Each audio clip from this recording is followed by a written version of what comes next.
성찬 예식과 함께 주의 말씀을 듣사오니 친히 말씀해 주시옵기를 예수님의 이름으로 기도하옵나이다. 아멘. 감사란 참 아이러니하다, 역설적이다. 정말 감사해야 될 것 같은 사람들은 감사하지 않고, 아무것도 없는 사람들이 도리어 감사하는 경우를 보게 된다. 짐 스터벌이라고 하는 사람이 한 얘기입니다. 이분은 18살에 희귀난치성 질환으로 시각장애가 되어진 분입니다. 그럼에도 불구하고 이분은 기업가로 투자 전문가로 성공을 했고, 미국에 있는 1,300만의 시각장애인들에게 TV를 방영할 수 있는 NTN사의 대표로 갑니다. 이분은 많은 책을 지었는데 이런 얘기를 합니다. 인생은 여행과 같은데 때로는 앞이 캄캄하게 보일 때가 있습니다. 그런데 이정표에 도착을 하거나 산 꼭대기에서 뒤돌아보게 되면 그동안에 인도해 주신 신의 뜻을 발견하게 됩니다. 그런 고백을 했어요. 아마 자신의 고백인 것 같아요. 뒤돌아봤을 때 시각장애가 됐기 때문에 그가 도리어 그것을 극복하려고 도전을 했던 그 사람인 것을 보여주고 있습니다. 일본에 미즈노 겐지라고 하는 분이 계십니다. 이분은 시인입니다. 그런데 시인인데 이분은 11살 때 그만 홍역을 앓게 되면서 움직이지도 못하고 모든 기능이 멈춰버린 사람입니다. 그래서 눈만 깜빡깜빡할 수 있는 사람이었습니다. 그리고 그 눈을 가지고 일본의 50음계를 눈으로 깜빡깜빡하면은 그것으로 이 문자를 엄마가 기록을 해주는 겁니다. 이 사람이 일본의 시인으로 많은 사람들을 전도했다라고 합니다. 근데 이분이 이렇게 되게 됐던 이유 중에 하나는 목사님 한 분이 전도를 해주었고 그 전도를 통해서 이분이 성경을 읽게 되었답니다. 근데 눈밖에 깜빡깜빡 못하기 때문에 엄마가 그 성경을 읽을 수 있도록 그렇게 만들어줬고, 성경을 통해서 그가 하나님이 자신을 사랑한다는 사실을 깨닫게 되면서 이 눈으로 글씨를 쓴 거예요. 그래서 눈으로 쓴 시, 그렇게 알려져 있는 사람입니다. 내가 만일 괴롭지 않았더라면 하나님의 사랑을 받아들일 수 없었을 것이다. 만일 모든 형제 자매가 괴롭지 않았더라면 하나님의 사랑은 전해지지 않았을 것이다. 만일 우리 주님이 괴롭지 않았더라면 하나님의 사랑은 우리에게 전달되지 않았을 것이다. 자기가 장애인이 안 됐다면 자기도 하나님 사랑을 몰랐을 것이고, 예수님이 고난당하시지 않았다면 그 사랑을 전해주지 못했을 것이고, 누군가와 괴로움과 고난 속에서 전도를 해주었기 때문에 자기가 하나님의 사랑을 알게 되었다. 그렇게 이야기합니다. 그는 또 다른 시에서 나는 가족, 사람, 주를 위해 아무것도 할 수 없어. 주님, 사람, 가족의 풍성한 사랑에 그저 감사할 뿐. 그저 감사할 뿐. 그는 평생을 웃음과 눈알아 깜빡깜빡하는 것으로 인생을 살았다고 해요. 그렇지만은 얼마나 많은 사람들에게 감동을 주고 도전을 주었는지 많은 일본인을 전도한 그런 전도자로 기록이 되고 있습니다. 짐 스토발이나 겐저나 장애인입니다. 장애인들인데 그들이 감사하고 있는 그런 상황을 볼 수가 있어요. 아니, 장애인들이 감사를 한다는 것, 실제로 유튜브에 또는 네이버에 검색을 해보면 감사라고 하는 걸 쳐보시면 장애인과 같은 사람들 또는 어려운 형편에 있었던 사람들, 아니 죽을 고비에서 살아난 사람들이 감사를 합니다. 교통사고가 났어요. 전파가 됐어요. 죽을 뻔했어요. 근데 기적적으로 살아나서 감사합니다. 암에 걸렸어요. 이제 죽는다고 해요. 그런데 기적적으로 살았어요. 그래서 감사해요. 사업에 실패했어요. 이제 다 끝났다 생각을 하는데 살아났어요. 그래서 감사를 해요. 그러니까 힘들고 어려움 속에서 다시 그걸 이겨냈을 때 감사하더라는 거예요. 그러면 건강한 사람은 어려움을 안 겪어봤잖아요. 또한 불행을 겪어보지 않은 사람들은 더 감사해야 될 것 같잖아요. 어렵지 않았고 힘들지 않았고 죽을 고비 거치지 않았고 정말 그 밑바닥 인생에 안 갔다라고 한다면 더 감사해야 될 것 같은데 실제로 우리는 감사치 않는다는 거예요. 왜 그럴까? 왜 정말 감사해야 될 사람은 감사하지 않고 감사가 없을 것 같은 사람들이 도리어 감사하는 이유가 뭘까를 찾아보고자 합니다.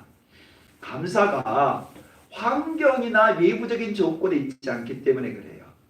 감사라고 하는 것이 밖으로 드러난 외부적인 환경 속에 있다라고 한다면 장애인들은 감사할 수 없겠지요. 마음의 태도에 있다라는 얘기죠.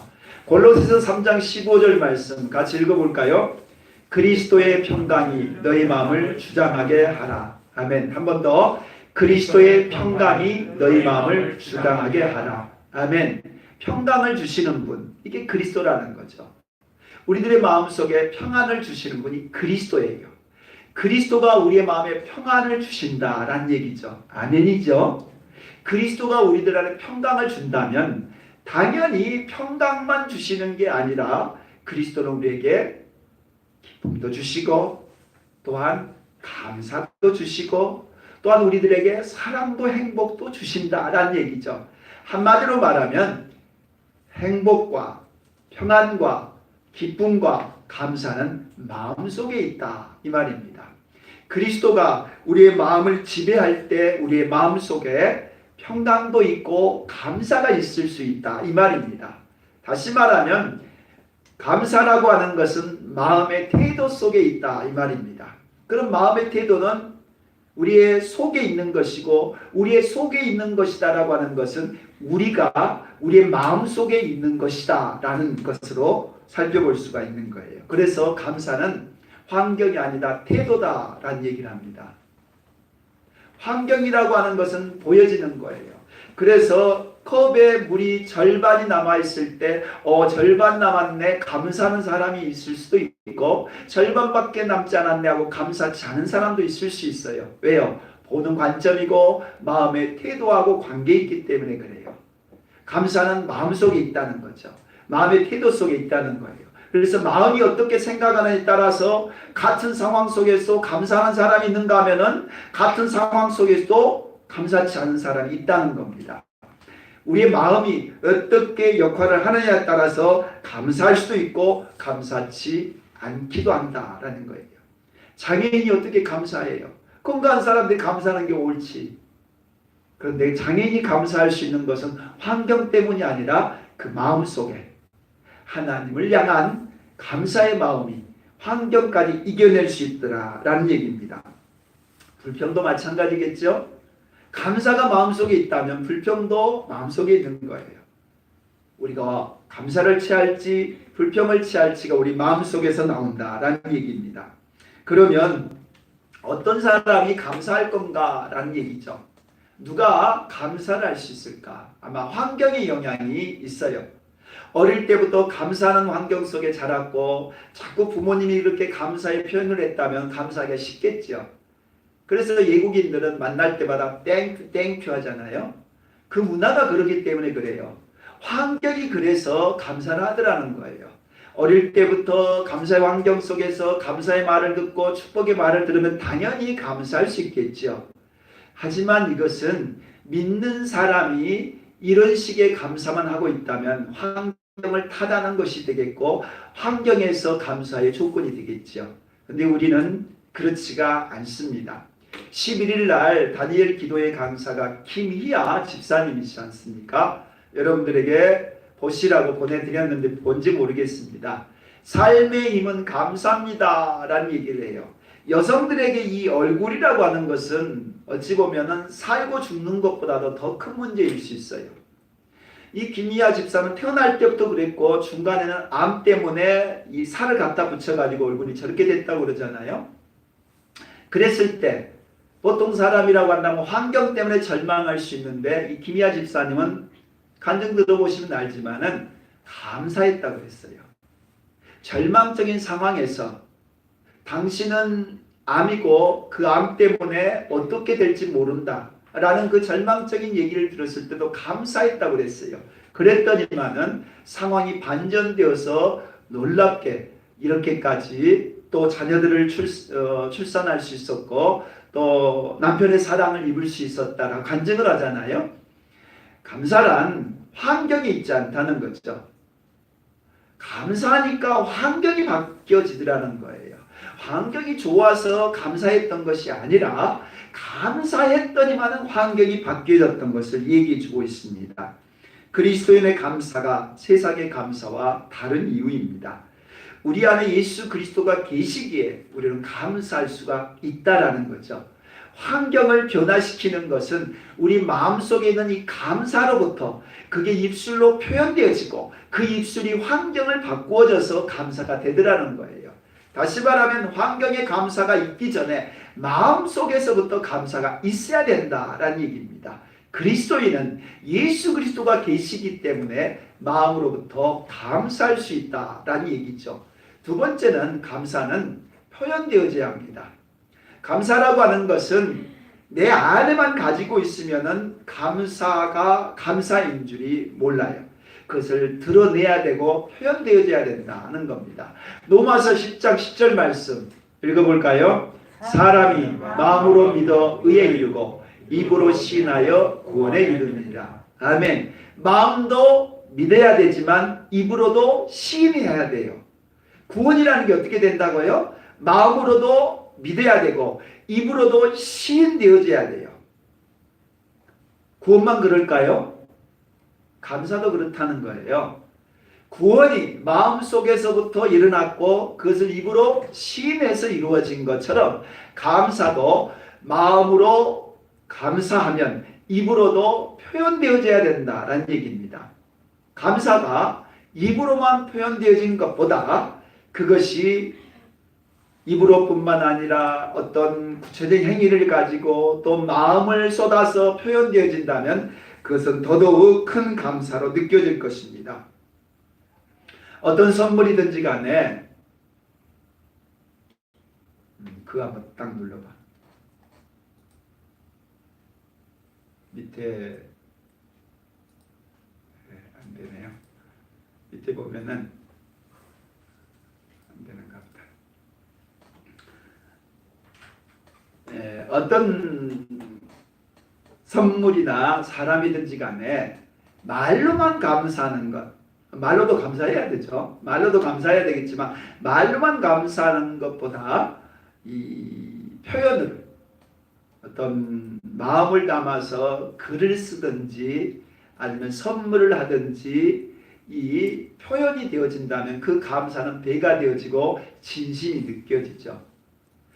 감사는 표현이 되어져야 돼요. 근데 말로만 표현되는 것도 필요하지만 거기에 마음이 담겨지고 물질까지 함께 된다면 그 감사가 진정성 있는 감사가 될 수 있습니다.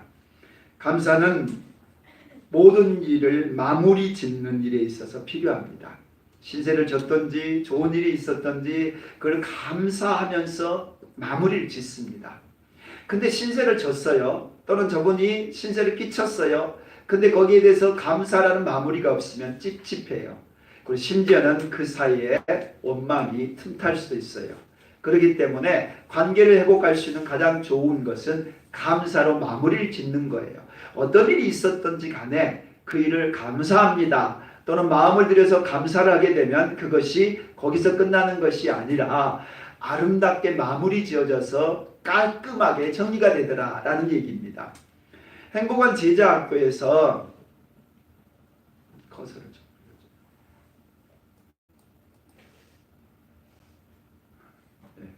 행복한 제자학교에서 땡큐 카드라고 하는 것을 썼습니다. 그 땡큐 카드는 이제 강사님에게 사례비를 드릴 때 그냥 드리는 게 아니라 이 카드를 정성스럽게 만들어 가지고 거기에 있는 모든 수강생들이 멘트도 쓰고 또 이쁘게 채색화해서 드립니다. 그러면 정성이 있잖아요. 사례비도 사례비지만은 그 땡큐 카드에 이 감사가 있어요. 그래서 그걸 받아들인 사람 입장에서는 너무 기쁘고 또 감사한 거예요. 그냥 사례비만 딸랑 봉투에 주기보다는 정성껏 써서 그렇게 드리니까 그 땡큐 카드를 버리기가 너무 아까운 거예요. 저도 한 번이가 받아봤는데 너무 감사해서 오랫동안 그걸 보관한 적이 있어요. 다시 말하면 감사는 말로도 필요하겠지만 말에다가 우리 마음을 담아서 표현할 때 그 감사가 더 크게 느껴진다는 거예요. 추수감사절 우리가 어떻게 드립니까? 그냥 하지 않잖아요. 예물을 드리죠. 그 예물 속에 우리의 마음이 있기 때문에 그래요. 감사는 표현되어져야 된다라는 얘기입니다. 세 번째 감사는 하나님의 언어다라고 합니다. 레위기서 7장 12절을 보면 누구든지 감사의 뜻으로 화목제사를 드리려면 이란 말이 나옵니다. 성경 안에 감사를 쳐보면 제일 먼저 나오는 단어 레위기서 7장 12절에 감사의 화목제물에서 나옵니다. 감사라고 하는 것이 제사하고 연결되어 있다 이 말입니다. 그러니까 감사라는 단어는 본래 하나님과의 관계 속에 있었던 단어다라는 그런 의미입니다.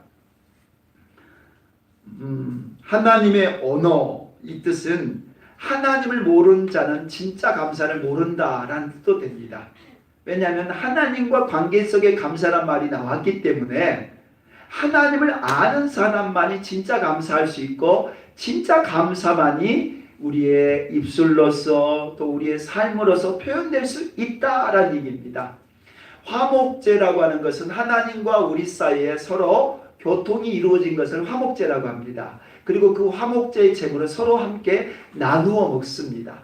다른 제사는 다 하나님께 드리고 불태웠는데 이 화목제사만큼은 함께 나누었던 제사. 그래서 감사의 제사는 하나님께도 드려지지만 우리에게도 임하는 거다라는 얘기입니다.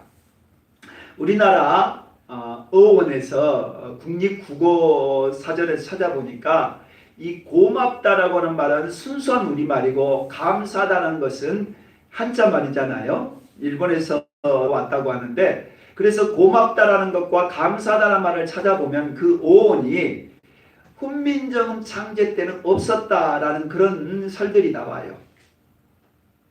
훈민정음을 창조했을 때 고맙다라는 단어가 우리나라에 제대로 없었고 고마라고 하는 말은 있었는데 이 고마라고 하는 단어는 존경과 공경을 뜻하는 신적인 어떤 대상과의 관계 속에 썼다. 그런 어원이 있고요. 또 하나는 이 곰이라고 하는 단어에서 고마가 왔다. 그래서 공주도 그런 유래. 공주가 웅주, 이 곰이 있다라는 그 곰웅자를 씁니다. 어쨌든 그 단어 자체가 고마, 이 단어가 신과의 존경의 의미를 담고 있다. 그렇게 표현을 해요. 물론 어원이기 때문에 정확하지 않을 수 있어요. 근데 어디서 온지를 잘 모른다는 얘기예요. 그런데 그 우리나라 이 셈족의 후손이라고 우리는 말해요. 근데 어디서 왔어요? 노아의 후손들이 동쪽으로 산을 넘고 아리랑을 하면서 온 땅이 이 한반도예요.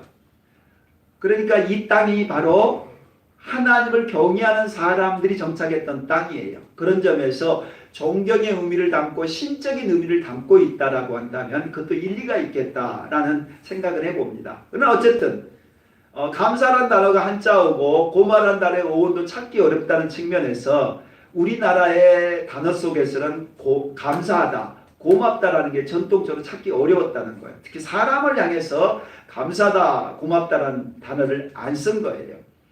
그런데 16세기에도 찾아보기 어려웠던 이 고마라는 단어가 어디 나와요? 3000년 전 시편에 나옵니다. 시편에 보게 되면 얼마나 많은 단어가 감사하라 나옵니까? 여호와께 감사하라, 또한 그의 인자하심을 감사하라, 우리에게 베푸신 은혜를 감사하라. 다윗은 시편에서 수없이 감사하라는 얘기를 해요. 우리나라는 감사하는 단어 자체도 없었는데 고맙다는 단어도 안 썼는데 성경화는 이미 3000년 전에 감사란 단어를 쓰고 있다 이 말이죠. 그 얘기는 감사는 하나님의 언어다. 성경에서 나왔다 이 말입니다. 그게 우리나라에 기독교가 들어오면서 비로소 감사가 일반화되어져서 사람에게도 사용되어지고 이제 일반적으로 사용되어진 단어가 됐다는 거예요. 그런 점에서 감사는 하나님을 아는 하나님의 백성이 사용할 수 있는 언어다. 그렇게 볼 수가 있습니다. 그래서 예수님도 아버지께 눈을 들어 우러러보시고 이르시되 아버지여 내 말을 들으신 것을 감사합니다 라고 기도를 하면서 돌을 옮겨 놓습니다. 하나님 앞에 성찬 예식을 거하여하면서도 축사했다 그랬는데 그 축사도 감사의 기도예요. 그러니까 예수님 또한 감사하면서 하나님 앞에 나아갔다라는 얘기입니다. 감사는 하나님의 언어입니다. 가정에서 교회에서 진심으로 감사하는 사람이 하나님의 사람이다라는 얘기입니다. 우리가 예수님을 믿고 하나님의 사람이란 증거는 뭘로 볼 수 있느냐? 그 입에 감사가 있는가 아닌가로 알 수 있다라는 얘기입니다. 네 번째, 바울은 범사에 감사했습니다. 골로새 3장 17절 읽어볼까요? 또 무엇을 하든지 말이나 일이나 다 주 예수 이름으로 하고 그를 힘입어 하나님 아버지께 감사하라. 아멘.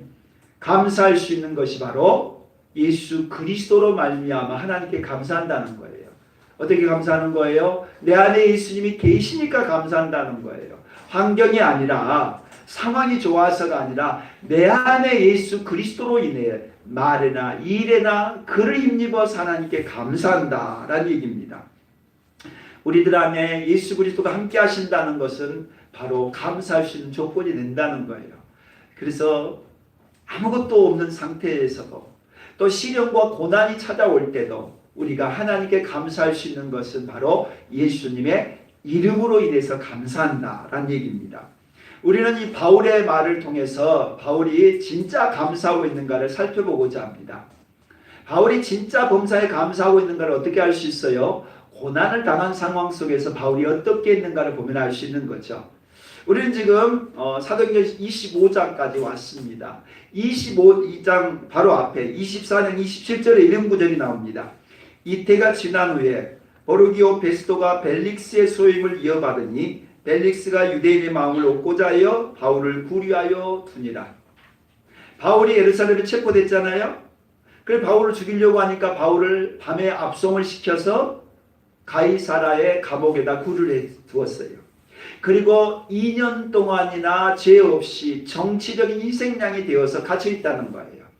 유대인들이 바울을 죽이려고 하니까 이 유대인들을 또한 무시할 수는 없고 그런다고 해서 바울이 죄는 없고 그래서 2년 동안이나 억류해 두었다라는 얘기입니다.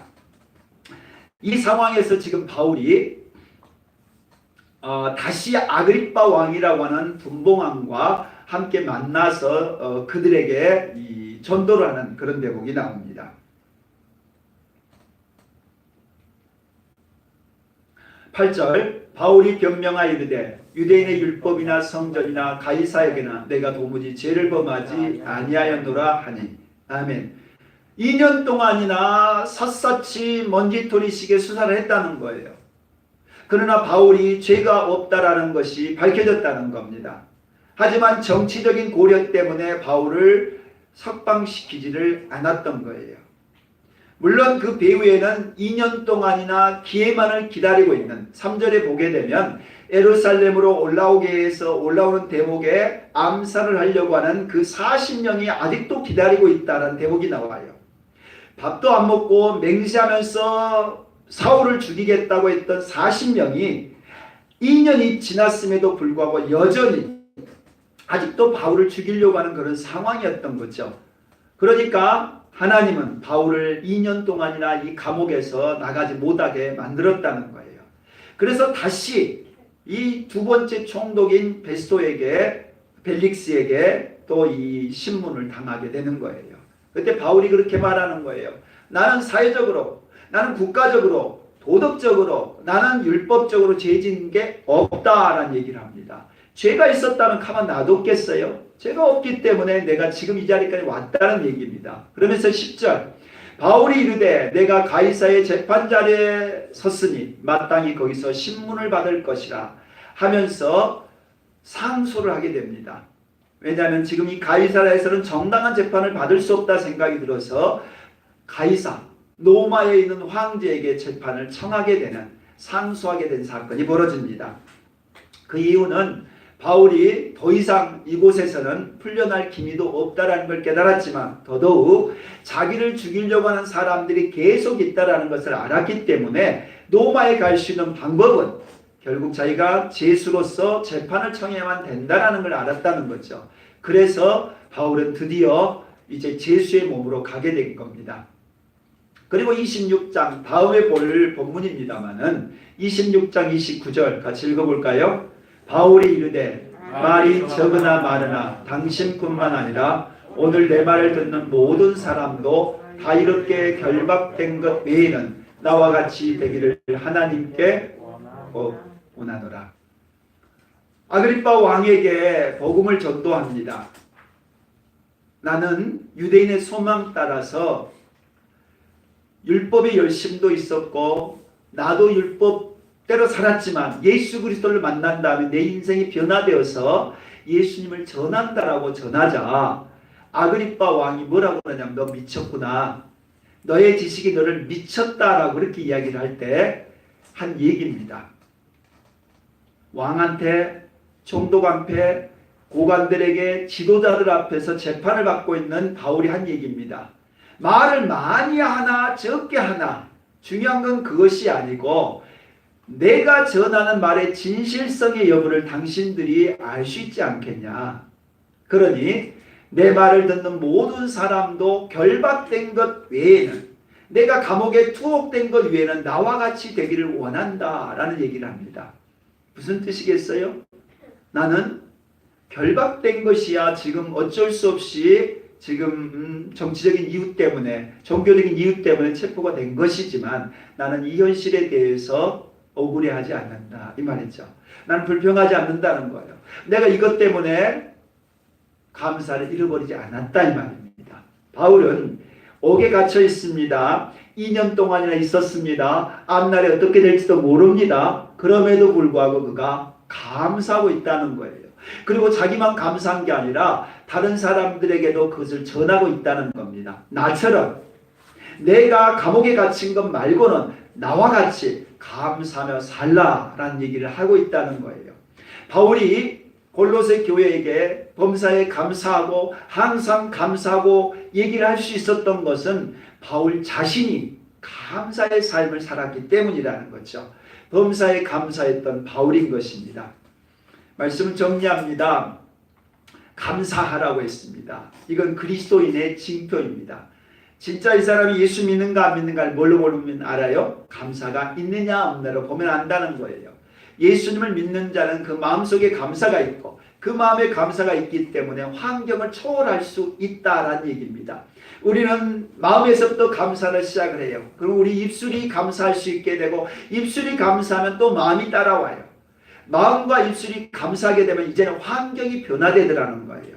우리의 삶에 왜 환경이 변화되지 않는가? 그것은 우리 마음속의 감사, 입술의 감사가 따르지 않기 때문에 그렇습니다. 우리 마음에서부터 예수 그리스도로 인하여 예수의 이름으로 인하여 우리가 감사하게 된다면 우리는 거기서 끝나는 게 아니라 우리의 환경까지도 변화시킬 줄로 믿습니다. 골로새 3장 17절 다 함께 읽겠습니다. 또 무엇을 하든지 말이나 일이나 다 주 예수 이름으로 하고 그를 힘입어 하나님 아버지께 감사하라. 아멘. 기도하겠습니다.